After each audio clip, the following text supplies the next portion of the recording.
This is the top 10 facts about the invention of lying.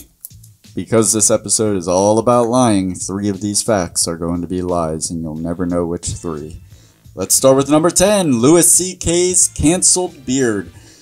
Long before Louis Calvin Klein was canceled, Ricky Gervais succeeded at getting a reluctant Louis to cancel his beard for his role in the invention of lying so he could better portray the part of a caveman in an original opening scene for the movie.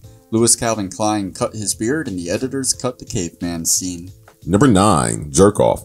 Louis Calvin Klein's caveman scene actually had to be removed in order to keep the film's PG-13 rating because Louis insisted that his character be masturbating under his loin covering the entire time. Now, Gervais okayed this to humor him, thinking that, he could edit around it below the waist activity, but proved impossible when Louis Calvin Klein finished in multiple takes. Yes, you heard him, finished, wearing a very obvious expression on his face that was more profane than the physical activity that was causing it.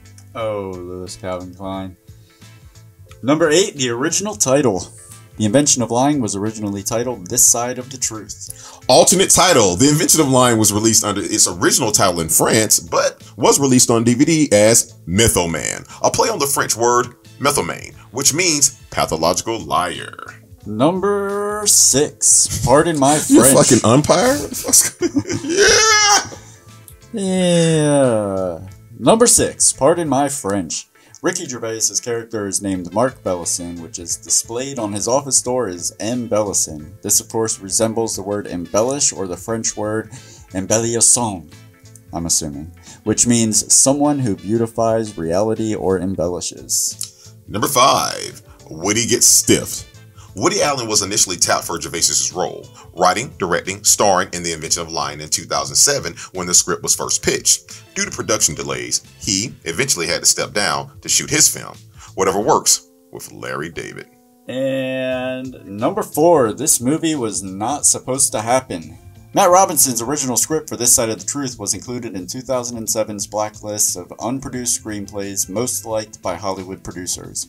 It was in good company, too, along with what would become The Invention of Lying. Other scripts that stood against the odds to find their way into production from that year included the Coen Brothers' Burn After Reading, which was eventually released in 2008, The Revenant, which was found its way to the screen in 2015, Hangover saw the light of day in 2009, Zombieland made its way into the world in 2009 as well, The Wrestler came into existence in 2008, The Wolf of Wall Street was birthed in 2013, Slumdog Millionaire 2008, The Book of Eli 2010, Selma 2014, and Recount in 2008.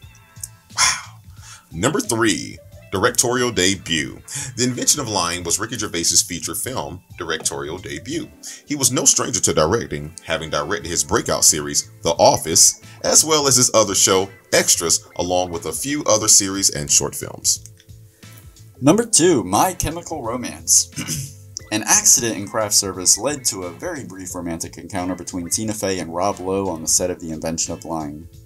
The story goes, a still anonymous prankster from the crew laced the wheatgrass drink dispenser with an absurd amount of ecstasy.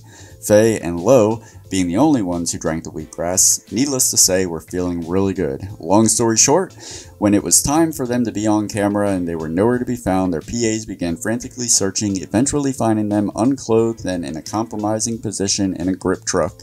They took the rest of the day off and resumed shooting the next day, never to speak of their wheatgrass afternoon delight again. Afternoon delight. I think you guys have it. Number 1, Getting Hoffman. When initially approached to appear in The Invention of Lying, Philip Seymour Hoffman agents responded that he was too busy. We all know how the story ends because Hoffman is obviously in the movie. So, how did it happen? Ricky Gervais requested Hoffman's email address. That's right, kids. Email, it's a thing. And sent him a message reading, "Dear Philip, will you please appear in my new film? There's a very little money involved as I spent the budget on testicular implants. But don't look upon them as my testicles.